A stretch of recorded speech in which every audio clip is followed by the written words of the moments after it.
Hi hello నమస్తే welcome to Deeti news. నేను మీ దీటి వెంకటస్వామి. ఈ ఛానల్ చూస్తున్న ప్రేక్షకులు శ్రేయభిలాషులు మిత్రులకు నా యొక్క రిక్వెస్ట్, దయచేసి మా ఛానల్ని సబ్స్క్రైబ్ చేసుకోవాల్సిందిగా కోరుతున్నాము. ఇక ఈరోజు వివిధ పేపర్లో ఉన్న ముఖ్య అంశాలు మనం చూద్దాం. స్వర్ణ కాంతుల్లో యాదగిరి గుట్ట, దివ్య విమాన బంగారు గోపురాన్ని ఆవిష్కరించిన సీఎం రేవంత్ రెడ్డి మనం ఈ చిత్రంలో చూడొచ్చు. ఘనంగా మహా కుంభాభిషేకం, సంప్రోక్షణ పూజల్లో పాల్గొన్న సీఎం దంపతులు, వేదాశీర్వాదం అందజేసిన ఆలయ అర్చకులు, నారసింహుడి నామస్మరణతో పులకించిన యాదగిరి గుట్ట, దేశంలో ఎత్తైన 5 అంతస్తుల మొదటి స్వర్ణ తాపడ గోపురం ఇదే మనం ఈ చిత్రంలో చూడొచ్చు. యాదగిరిగుట్ట నారసింహుడి దివ్య విమాన స్వర్ణ గోపుర సాక్షాత్కారం అయ్యింది. దేశంలోని ఎత్తైన బంగారు గోపురాన్ని ఆదివారం ఉదయం 11:54 సీఎం రేవంత్ రెడ్డి ఆవిష్కరించారు. రేవంత్ రెడ్డి దంపతులు గోపురంపై ఉన్న సుదర్శన చక్రానికి మహా కుంభాభిషేక సంప్రోక్షణ పూజలు చేసి దివ్య విమాన స్వర్ణ గోపురాన్ని స్వామివారికి అంకితం చేశారు. వాన మామలై పీఠాధిపతి రామానుజ జీయర్ స్వామి పర్యవేక్షణలో ఆలయ ప్రధాన అర్చకులు నల్లం థీగర్ లక్ష్మీ నరసింహాచార్యులు, కాండూరి వెంకటాచార్యుల ఆధ్వర్యంలో అర్చకులు మహాకుంభ సంప్రోక్షను అంగరంగ వైభవంగా నిర్వహించారు. మొదట సీఎం రేవంత్ రెడ్డి నేరుగా కొండపైన ఏర్పాటు చేసిన యాగశాలకు చేరుకొని మహాపూర్ణాహుతిలో పాల్గొన్నారు. అక్కడి నుంచి ఉత్తర రాజగోపురం దగ్గర ప్రత్యక్షంగా ఏర్పాటు చేసిన మెట్ల మార్గం గుండా దివ్య విమాన బంగారు గోపురంపైకి చేరుకొని మహాకుంభ సంప్రోక్షణ పూజల్లో పాలుపంచుకున్నారు. ఉదయం 11:33 నుండి 11:56 వరకు సుదర్శన చక్రానికి నదీ జలాలతో కుంభ సంప్రోక్షణ నిర్వహించారు. అనంతరం త్రితల గోపురం నుంచి ప్రధాన ఆలయంలోకి చేరుకొని గర్భగుడిలో స్వయంభూ నారసింహుడిని దర్శించుకొని ప్రత్యేక పూజలు చేశారు. ఆలయ అర్చకులు వేదాశీర్వాదనం చేయగా ఆలయ ఈవో భాస్కర్ రావు లడ్డూ ప్రసాదం, స్వామివారి శేష వస్త్రాలు, నరసింహుడి ఫోటో కూడా సీఎం రేవంత్ రెడ్డికి అందజేశారు. నదీ జలాలతో స్వర్ణ గోపురానికి కుంభాభిషేకం, దేశంలోని దాదాపుగా 60 నదుల నుంచి తీసుకొచ్చిన పుణ్య జలాలతో స్వామివారి దివ్య విమాన గోపురానికి స్వర్ణ సుదర్శన చక్రానికి అర్చకులు కుంభాభిషేకం నిర్వహించారు.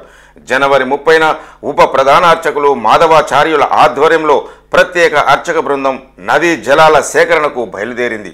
దేశంలోని గోదావరి, పెన్గంగా, యమున, గంగా, ప్రయాగ్రాజ్ త్రివేణి సంగమం, గంగా, యమున, సరస్వతి, సరయు, గోమతి, నర్మదా, మంజీరా, తాలిపేరు, హరిద్ర, కృష్ణ, తుంగభద్ర వంటి ముఖ్య నదులతో సహా 60 నదుల నుంచి పవిత్ర జలాలను సేకరించారు. వెండి కళాశాలలో తెచ్చిన పవిత్ర నది జలాలను యాగశాలలో ఏర్పాటు చేసిన కుంభంలో పోసి గత 5 రోజులుగా ప్రత్యేక పూజలు చేశారు. ఆ పవిత్ర నది జలాలతో ఆదివారం దివ్య విమాన స్వర్ణ గోపురానికి కుంభాభిషేకం చేశారు, సంప్రోక్షణ చేశారు. మొదట వానమామలై రామానుజ జీయర్ స్వామి కుంభ సంప్రోక్షణ చేయగా తర్వాత సీఎం రేవంత్ రెడ్డి మహా కుంభాభిషేక పూజలు చేశారు. రేపటి నుంచి Kaleshwaram open court, Kaleshwaram judicial commission open court మంగళవారం నుంచి జరగనున్నది. మరొక దఫా విచారణ కోసం judicial commission chairman justice Pinaki Chandra Ghose ఆదివారం హైదరాబాద్కు చేరుకున్నారు. ఓపెన్ కోర్టుకు ఎవరెవరిని పిలవాలనే దానిపై సోమవారం చర్చించి నిర్ణయించనున్నారు. ఈసారి విచారణకు ఇరిగేషన్ మంత్రి హరీష్ రావు, ఆర్థిక శాఖ మంత్రి ఈటల రాజేందర్ను పిలిచే అవకాశం ఉందన్న చర్చ నడుస్తుంది. ఇప్పటికే ఓపెన్ కోర్టులో భాగంగా కమిషన్ 109 మంది నుంచి స్టేట్మెంట్ రికార్డు చేసుకున్నారు.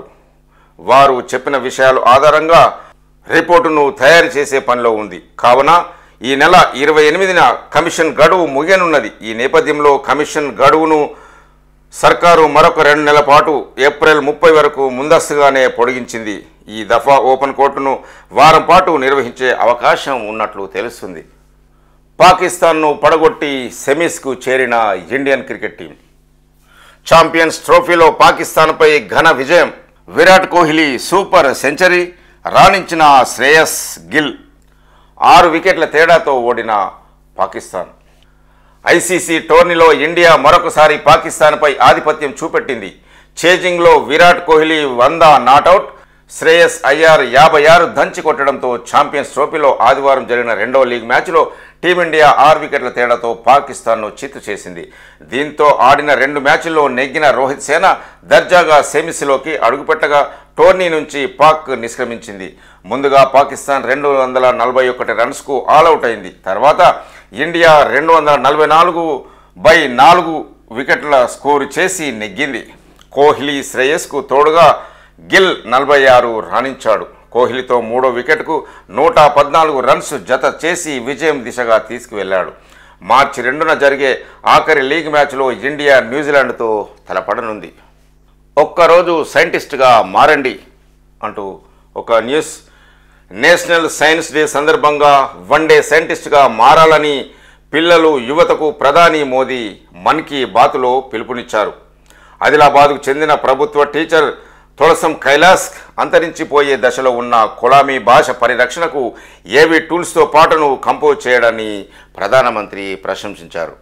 ఈ మధ్యలో భూపాలపల్లిలో రాజలింగమూర్తి హత్యకు గురి కావడం జరిగింది. రాజలింగమూర్తి హత్య కేసులో గండ్రా వెంకటరమణారెడ్డి అనుచరుడు. ఈ చిత్రంలో చూడొచ్చు. హరిబాబుకు కేక్ తినిపిస్తున్న బీఆర్ఎస్ మాజీ ఎమ్మెల్యే గండ్రా వెంకటరమణారెడ్డి ఈ ఫైల్ ఫోటో. ఎఫ్ఐఆర్లో A8గా బీఆర్ఎస్ నేత కొత్త హరిబాబు. వివరాలు వెల్లడించిన భూపాలపల్లి జిల్లా ఎస్పీ కిరణ్ ఖరే. రాజలింగమూర్తిని చంపితే బెయిల్ ఇప్పిస్తామన్న హరిబాబు ఖర్చులు కూడా తానే భరిస్తానని హామీ. 7 నిందితుల అరెస్ట్, హరిబాబు సహా పరారీలో ఇంకొక 3. రాజలింగమూర్తి హత్య కేసు కొత్త మలుపు తిరిగింది. ఈ హత్యలో బీఆర్ఎస్ లీడర్ భూపాలపల్లి మున్సిపల్ మాజీ వైస్ చైర్మన్ కొత్త హరిబాబు పాత్ర కూడా ఉన్నట్లు పోలీసులు తేల్చారు. భూపాలపల్లిలో ఈ నెల 19న హత్యకు గురైన నాగవెల్లి రాజలింగమూర్తి కేసు వివరాలను ఆదివారం జిల్లా ఎస్పీ కిరణ్ ఖరే మీడియాకు వెల్లడించారు.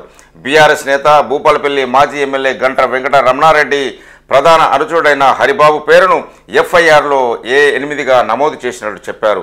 రాజలింగమూర్తిని చంపితే బెయిల్ నేనే తీసుకొస్తా, మీ ఖర్చులన్నీ నేనే చూసుకుంటా అని హంతకులకు హరిబాబు భరోసా ఇచ్చినట్లు ఎస్పీ పేర్కొన్నారు. ప్రస్తుతం అతను పరారీలో ఉన్నారని, అతన్ని విచారిస్తే మరిన్ని విషయాలు బయటికే వస్తాయని ఎస్పీ చెప్పారు. ఆదాని ఏడాదిలో కట్టిన ట్యాక్స్ 58,104 కోట్లు. వివిధ వ్యాపారాల్లో ఉన్న ఆదాని గ్రూప్ 2023-24 ఆర్థిక సంవత్సరంలో ప్రభుత్వానికి 58,104 కోట్ల ట్యాక్స్ కట్టింది. అంతకుముందు ఏడాది చెల్లించిన 46,610 కోట్ల ట్యాక్స్తో పోను ఇది 11,494 కోట్లు ఎక్కువ. ఎట్లున్నారో ఏమో అంటూ ఒక న్యూస్. ఎస్ఎల్బీసీ టన్నెల్లో చిక్కుకున్న కార్మికులు సేఫ్టీపై ఆందోళన. సహాయ చర్యలకు ఆటంకం. స్పాట్కు వెళ్ళలేకపోతున్న రెస్క్యూ టీమ్స్. ఎప్పటికప్పుడు పరిస్థితిని సమీక్షిస్తున్న సీఎం రేవంత్ కాపాడేందుకు అన్ని ప్రయత్నాలు చేయాలని ఆదేశం. ప్రమాద ప్రాంతంలో పెద్ద ఎత్తున బురద, మట్టి, 200 మీటర్ల పొడవున పేరుకుపోయిన శిథిలాలు. మరొక వైపు నిరంతరాయంగా ఉబికి వస్తున్న నీటి ఊట. గంటకు దాదాపు 10,000 లీటర్ల నీళ్లు. 13 కిలోమీటర్ల వరకే వెళ్ళగలిగిన రెస్క్యూ బృందాలు. కూలిన స్లాబ్ మట్టిని తొలగించేందుకు ప్రయత్నాలు. రంగంలోకి army, NDRF, SDRF, HYDRAA, fire teams దగ్గరుండి సహాయ చర్యలను పర్యవేక్షిస్తున్న మంత్రులు ఉత్తమ్ కుమార్ రెడ్డి, జూపల్లి కృష్ణారావు. ఎస్ఎల్బీసీ టన్నెల్లో చిక్కుకున్న 8 మంది కార్మికులు ఎట్లున్నారో ఏమో అని ఆందోళన నెలకొన్నది. టన్నెల్పై కుప్పకూలిన ప్రాంతంలో పెద్ద ఎత్తున బురద, రాళ్లు పేరుకుపోవడంతో ఆ చోట సొరంగం మొత్తం పూడుకుపోయింది. దీనికి తోడు నిరంతరాయంగా నీటి ఊట ఉబికి వస్తుంది. టన్నెల్ ఎంట్రన్స్ నుంచి 14వ కిలోమీటర్ పాయింట్ వద్ద పైకప్పు కూలగా రెస్క్యూ టీం 13.8 కిలోమీటర్ల దూరం వరకే వెళ్ళగలుగుతున్నది. ప్రమాదం జరిగిన చోట 200 మీటర్ల పొడవున 2 నుంచి 3 మీటర్ల ఎత్తు వరకు శిథిలాలు, బూరుద పెరుగుపోయింది. మరొక వైపు టన్నెల్ లోపల ఆక్సిజన్ పైప్ కూడా పగిలిపోయింది. శిథిలాల కింద చిక్కుకున్నారా ఏంటి అనే అనుమానం. ప్రమాదం జరిగినప్పుడు 2 ఇంజనీర్లు, 2 ఆపరేటర్లు, 4 కార్మికులు టన్నెల్ బోర్ డ్రిల్లింగ్ మిషన్ దగ్గర ఉన్నట్లు ప్రత్యక్ష సాక్షులు చెప్పారు. పైకప్పు ఊడిపడి నీళ్లు లోపలికి వస్తుండడంతో వాళ్ళంతా టీబీఎం మిషన్లో తలదాచుకొని ఉండవచ్చని ఇప్పటిదాకా ఆఫీసర్లు అనుకున్నారు. కానీ రెస్క్యూ టీం టన్నెల్ లోపలికి వెళ్లి చూడగా ఆ మిషన్ మొత్తం శిథిలమైపోయింది. ప్రమాద దాటికి దాదాపు 90 మీటర్ల నుంచి 100 మీటర్లు వెనక్కి వచ్చింది. దీనికి తోడు లోపల చిక్కుకున్న కార్మికుల నుంచి ఎలాంటి రెస్పాన్స్ రావడం లేదు. శనివారం అర్ధరాత్రి 2 గంటలకు టన్నెల్లోకి వెళ్లిన ఫైర్ డిజాస్టర్ టీం ప్రమాదం జరిగిన ప్రాంతానికి కొద్ది దూరంలోనే ఆగిపోయింది. అక్కడి నుంచి కార్మికులను పేర్లు పెట్టి గట్టిగా పిలిచింది. మనోజ్ త్రివేది, శ్రీనివాస్, హమరా వాయిస్ ఆఫ్ సున్ రహా హై అంటూ అరిచింది. కానీ లోపల నుంచి ఎలాంటి స్పందన రాలేదు. దీంతో కార్మికులందరూ శిథిలాల కింద చిక్కుకొని ఉండొచ్చని అధికారులు ఆందోళన వ్యక్తం చేస్తున్నారు.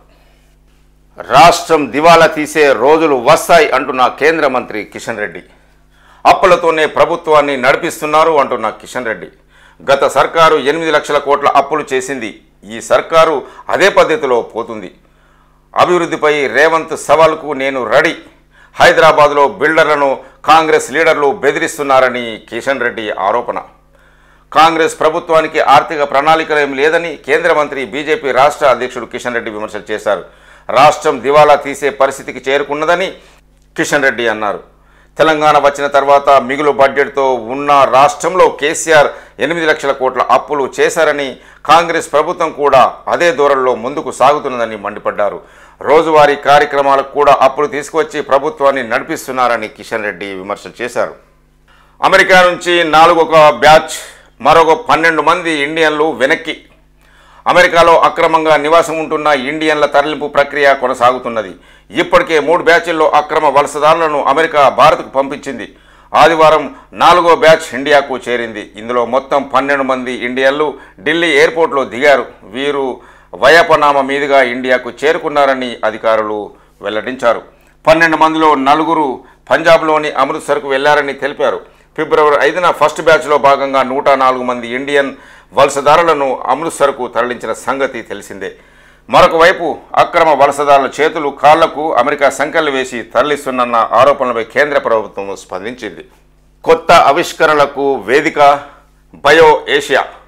రేపు ఎల్లుండి హెచ్ఐసిసిలో సదస్సు హాజరు కానున్న 50 దేశాలకు చెందిన 3000 మంది ప్రతినిధులు. ఈసారి ప్రత్యేకంగా ఇన్నోవేషన్ జోన్ ఏర్పాటు. రాష్ట్ర ప్రభుత్వం ఏటా ప్రతిష్టాత్మకంగా నిర్వహిస్తున్న బయో ఏషియా సదస్సు మంగళవారం నుంచి ప్రారంభం కానుంది. లైఫ్ సైన్సెస్, హెల్త్ కేర్ సెక్టర్లపై 2 రోజుల పాటు హైదరాబాద్లోని హెచ్ఐసి వేదికగా catalyst of change expanding global health care frontiers పేరిట 22వ ఎడిషన్ సదస్సు నిర్వహించనున్నారు. 50 దేశాలకు చెందిన 3000 మంది ప్రతినిధులు ఈ సదస్సుకు హాజరు కానున్నారు. బయో ఏషియా 2025లో ఈసారి ప్రత్యేకంగా ఇన్నోవేషన్ జోన్ ఏర్పాటు చేయనున్నారు. సదస్సులో తమ ప్రోడక్ట్ ప్రదర్శించేందుకు 700 స్టార్టప్ కంపెనీలు దరఖాస్తులు చేసుకున్నాయి. హైదరాబాద్లోని నెక్లెస్ రోడ్లో సారీ రన్. హైదరాబాద్లోని నెక్లెస్ రోడ్లో ఆదివారం నిర్వహించిన సారీ రన్ ఆకట్టుకుంది. దేశంలోని వివిధ ప్రాంతాల నుంచి 3120 మంది మహిళలు ఉత్సాహంగా పాల్గొన్నారు. రంగురంగుల చీరలు, కట్టు బొట్టుతో రన్లో పాల్గొని యూనిటీ స్పిరిట్ చాటారు. పలువురు అతివలు హై ఎండ్ బైకులకు సందడి చేశారు. ఈ న్యూస్ మనము చూడొచ్చు. ఎస్ఎల్బీలో చిక్కుకున్న కార్మికులను కాపాడేందుకు అన్ని ప్రయత్నాలు చేయండి అంటూ సీఎం రేవంత్ రెడ్డి వారికి సూచనలు. ఎస్ఎల్బీసీ టన్నెల్ వద్ద పరిస్థితిపై సీఎం రేవంత్ రెడ్డి ఎప్పటికప్పుడు సమీక్షిస్తున్నారు. సహాయ చర్యలను దగ్గరుండి పర్యవేక్షిస్తున్న మంత్రులు ఉత్తమ్ జూపల్లితో పాటు ఉన్నతాధికారులతో ఆదివారం పలుమార్లు సీఎం మాట్లాడారు. కార్మికులను కాపాడేందుకు అన్ని విధాలుగా ప్రయత్నాలు చేయాలని ఆఫీసర్లను ఆదేశించారు. ఈ సందర్భంగా అధికారులు మాట్లాడుతూ నిరంతరాయంగా ఉబికి వస్తున్న నీళ్లతో సహాయ చర్యలకు ఆటంకం కలుగుతున్నదని చెప్పారు. నీటిని బయటకు తోడేయడంతో పాటు టన్నెల్ లోపల ఆక్సిజన్ అందించేందుకు ఏర్పాట్లు చేసినట్లు తెలిపారు. బురద శిథిలాలను తొలగించి ప్రమాదం జరిగిన చోటుకు చేరుకునేందుకు ప్రయత్నాలు చేస్తున్నట్లు అధికారులు సీఎం రేవంత్ రెడ్డికి తెలియజేశారు. సుంకిశాల ఎస్ఎల్బీసీపై విచారణ జరిపించాలి అంటున్న కేటీఆర్. రేవంత్ను కేంద్రం ఎందుకు కాపాడుతుంది అంటున్న కేటీఆర్. బీజేపీ నేతృత్వంలోని కేంద్ర ప్రభుత్వం సీఎం రేవంత్కు రక్షణ కవచంలా నిలబడుతున్నదని బీఆర్ఎస్ వర్కింగ్ ప్రెసిడెంట్ కేటీఆర్ ఆరోపణలు చేశారు. ఢిల్లీలో రాజకీయంగా కొట్లాడుతున్న రాష్ట్రంలో మాత్రం కాంగ్రెస్ సీఎంకు అన్ని రకాలుగా కాపు కాస్తున్నదని ఆదివారం ఒక ప్రకటనలో విమర్శలు చేశారు. ఒకప్పుడు కాళేశ్వరం ప్రాజెక్టు ప్రమాదంపై ఆగమేఘాల మీద స్పందించిన కేంద్ర ప్రభుత్వం సంస్థలను రంగంలోకి దించింది. విచారించాలంటూ వేధింపులకు పాల్పడిన కేంద్ర ప్రభుత్వం కాంగ్రెస్ హయాంలో సుంకిశాల ఇంటెక్ వెల్ ప్రమాదం, ఎస్ఎల్బీసీ సొరంగంలో పెను ప్రమాదాలపై మాత్రం కనీసం స్పందించడం లేదని ఆరోపించారు. కాళేశ్వరం ప్రాజెక్టుపై కేంద్రం ఎన్డీఎస్ఏని రంగంలోకి దించినట్లుగానే సుంకిశాల ఎస్ఎల్బీసీ ప్రమాదాలపైన ఎన్డీఎస్ఏతో విచారణ జరిపించాలని డిమాండ్ చేశారు. బీజేపీపై పోరాటం చేస్తున్నామంటూ రాహుల్ గాంధీ చెప్తున్నా తెలంగాణలో మాత్రం కాంగ్రెస్ బీజేపీ కలిసి పనిచేస్తున్నాయన్న విషయం అనేకసార్లు స్పష్టమైందని కేటీఆర్ అన్నారు. అసలు రేవంత్ను కేంద్రం ఎందుకు కాపాడుతున్నదన్న అంశంపై $1 మిలియన్ ప్రశ్నగా మారిందని కేటీఆర్ అన్నారు. బీజేపీలో చేరుతానని సీఎం రేవంత్తో లోపాయకారి ఒప్పందం చేసుకోవడంతోనే కేంద్రం కాపాడుతున్నదని కేటీఆర్ ఆరోపణ చేశారు. ఉద్యోగుల రిటైర్మెంట్ వయసు 66కు పెంచుతారు అంటున్న కేంద్ర మంత్రి బండి సంజయ్. ఇదే జరిగితే నిరుద్యోగులకు ఉద్యోగాల ఆశలు గల్లంతేనని వ్యాఖ్య. మాజీ సీఎం కేసీఆర్ తన ప్రభుత్వంలో ఉద్యోగులకు రిటైర్మెంట్ బెనిఫిట్స్ ఇవ్వలేక పదవి విరమణ వయసును 59 ఏళ్ల నుంచి 61 ఏళ్లకు పెంచిండు. ఇప్పుడు సీఎం రేవంత్ రెడ్డి కూడా ఉద్యోగులకు వయసు 61 ఏళ్ల నుంచి 65 ఏళ్లకు పెంచే ఆలోచన చేస్తున్నాడు అని బండి సంజయ్ విమర్శలు చేశారు. అలా చేస్తే నిరుద్యోగులకు ఇక ఉద్యోగాలు రావు అని కేంద్ర మంత్రి బండి సంజయ్ అన్నారు. ఆదివారం వరంగల్లోని బొల్లికుంట వాగ్దేవి కాలేజీలో బీజేపీ టీచర్ ఎమ్మెల్సీ అభ్యర్థి తరపున ప్రచారం చేయడానికి వచ్చి మాట్లాడుతూ కాంగ్రెస్ వాళ్లకు టీచర్ అభ్యర్థులు ఎవరు దొరకలేదని, బీఆర్ఎస్లో కేసీఆర్ ఫోటో పెట్టుకొని పోటీ చేయడానికి ఎవరు రావట్లే, గ్రాడ్యుయేట్లో కాంగ్రెస్ వాళ్ళు 2 పోటీ చేస్తున్నారు, ఒక ఆయన గెలవక ముందే కాంగ్రెస్లోకి పోతానంటుండు, బీజేపీ అభ్యర్థి తప్ప మిగతా 18 మందిలో ఎవరు గెలిచినా కాంగ్రెస్లోకి వెళ్తారు అని పేర్కొన్నారు.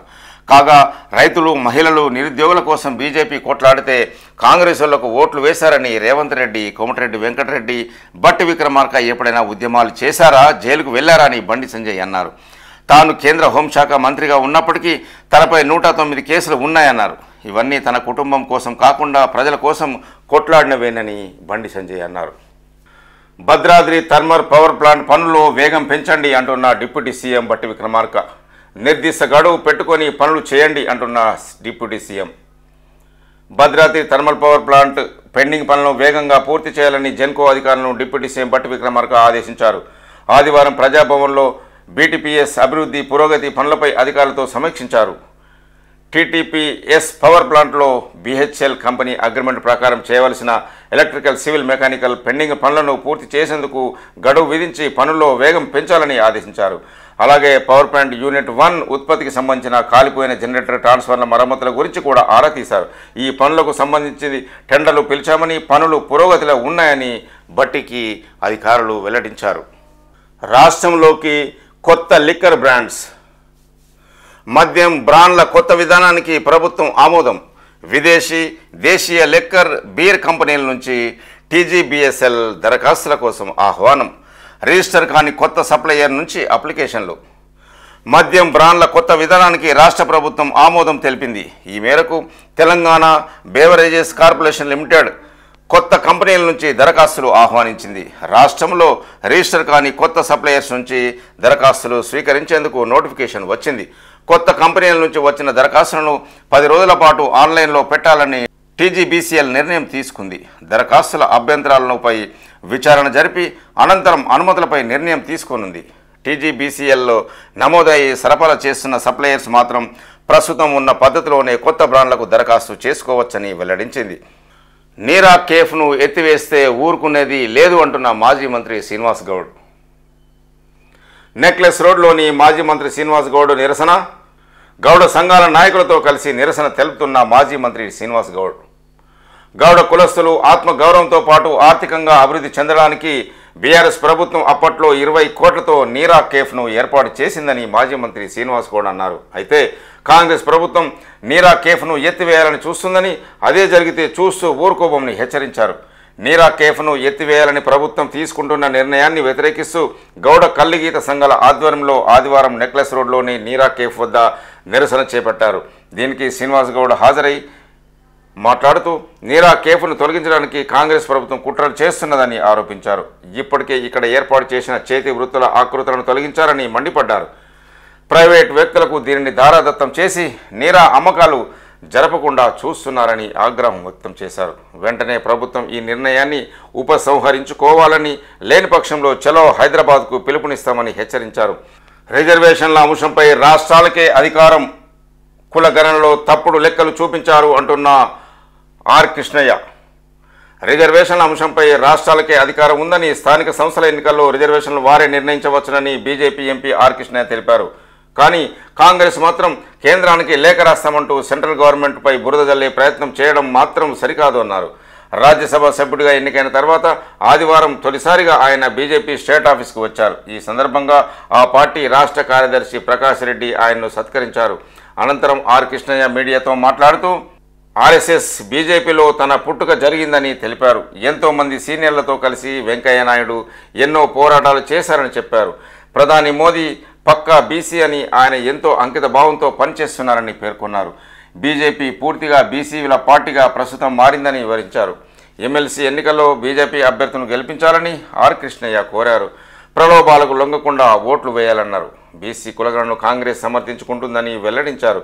తెలంగాణలో జనాభా 4 కోట్ల వరకు ఉందని, ఆధార్ కార్డు ప్రకారం 3.8 కోట్ల మంది ఉన్నారని, కానీ కాంగ్రెస్ మాత్రం కులగణనలో తప్పుడు లెక్కలు చూపిస్తున్నదని ఆర్ కృష్ణయ్య విమర్శలు చేశారు. సచివాలయంలో పగుళ్ళు, ఈ భవనంలో చాలా పగుళ్ళు ఉన్నాయి అంటూ ఒక న్యూస్.